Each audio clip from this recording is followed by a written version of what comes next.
भारतीय नृत्य सत्रिया असम में 15वीं शताब्दी में वैष्णव संत शंकर देव द्वारा आधुनिक रूप में सत्रिया नृत्य प्रचलित किया गया था। यह कला रूप अपना नाम सत्र के रूप में विदित वैष्णव मठों से प्राप्त करती है, जहाँ मुख्य रूप से इसका अभ्यास किया जाता था। ऋषि भरत मुनि के प्राचीन ग्रंथ नाट्य शास्त्र में इसका उल्लेख किया गया है। यह भक्ति आंदोलन से प्रेरित है।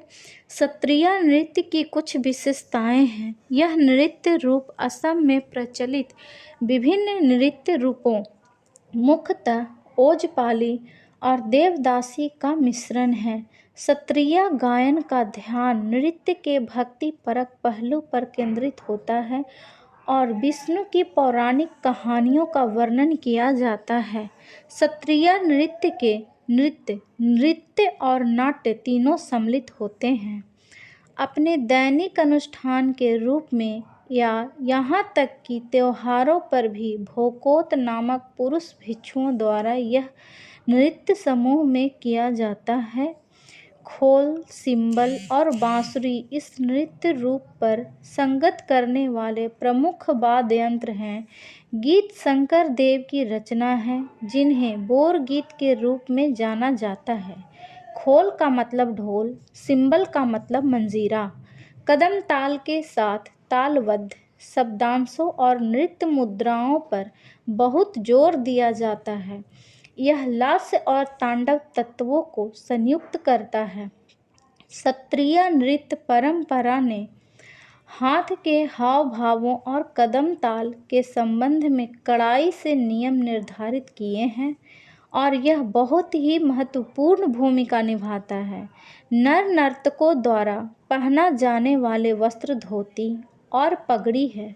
हालांकि नृत्यांगनाएं पारंपरिक असमिया आभूषण, पट, रेशम से बनी घुरी और चादर पहनती हैं। पुरुषों और महिलाओं दोनों द्वारा कमर का कपड़ा कमर पट्टी पहना जाता है।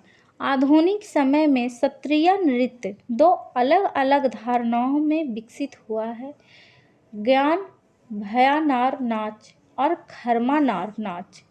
अंकिया नाट सत्रिया का एक प्रकार है जिसमें संगीतात्मक नाटक सम्मिलित होता है। इसे मूल रूप से असमिया मैथिली मिश्रित भाषा में लिखा जाता है, जिसे ब्रजावली कहते हैं।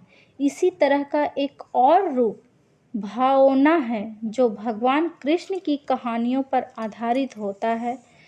कुछ महत्वपूर्ण बातें: संगीत नाटक अकादमी ने अभी तक 8 नृत्यों को शास्त्रीय नृत्य का दर्जा दिया है, जबकि संस्कृति मंत्रालय भारत सरकार ने 6 सहित कुल 9 नृत्यों को शास्त्रीय नृत्य की मान्यता दी है।